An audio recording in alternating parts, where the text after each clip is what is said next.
This video examines the history of the YMCA building on 1 Orchard Road, from old to new. If it still stood today, it would have been over 100 years old, carrying with it a rich history and meaning to many Singaporeans.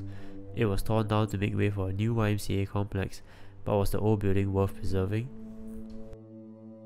The old YMCA building completed construction in 1911, built for the purpose of providing the budding Singapore chapter of the Young Men's Christian Association with a headquarters with which to conduct its activities. For 30 years, it provided Singaporeans with a place to learn, play and socialize.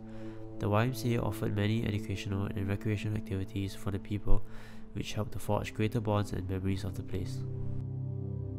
Classes included practical skills such as typewriting and bookkeeping, later expanding to architecture, construction and engineering. The association also offered many sports and recreational activities, including tennis, swimming and billiards.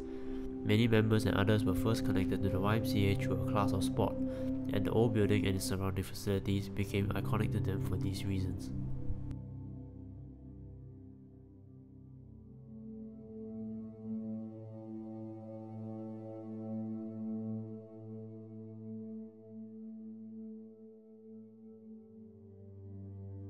The history of the building took a dark turn during World War II, when the Japanese used it as a headquarters for their campaigned during the occupation. The building became notorious for being a site of interrogation and torture.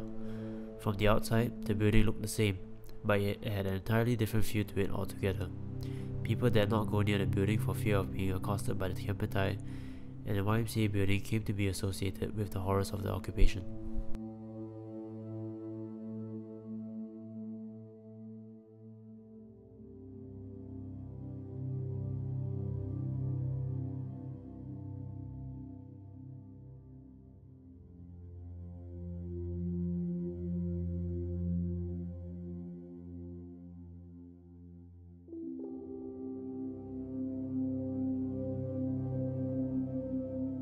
After the war, the YMCA recovered ownership and use of the building. Efforts were made to repair, re-equip and refurbish it.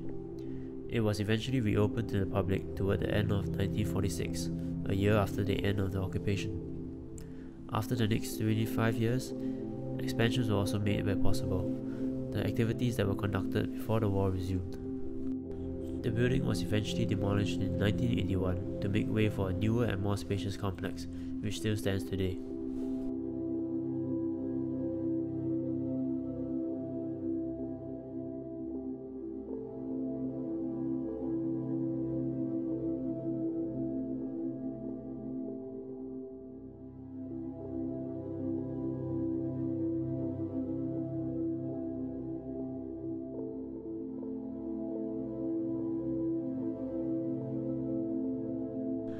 However, it could be argued that the old YMCA building should have been left standing as a monument to the memory of those who suffered under the hands of the Japanese during the occupation. Since the building had come to signify the cruelty of the Japanese occupiers, as well as the suffering of its victims, having it around could serve as an educational purpose for the younger generations. Its importance to Singapore's history as a major World War II site will also add to its credence as a monument. Today, the victims of the war and occupation are remembered at the Civilian War Memorial. The importance of the old YMCA building is acknowledged with a plaque at its front.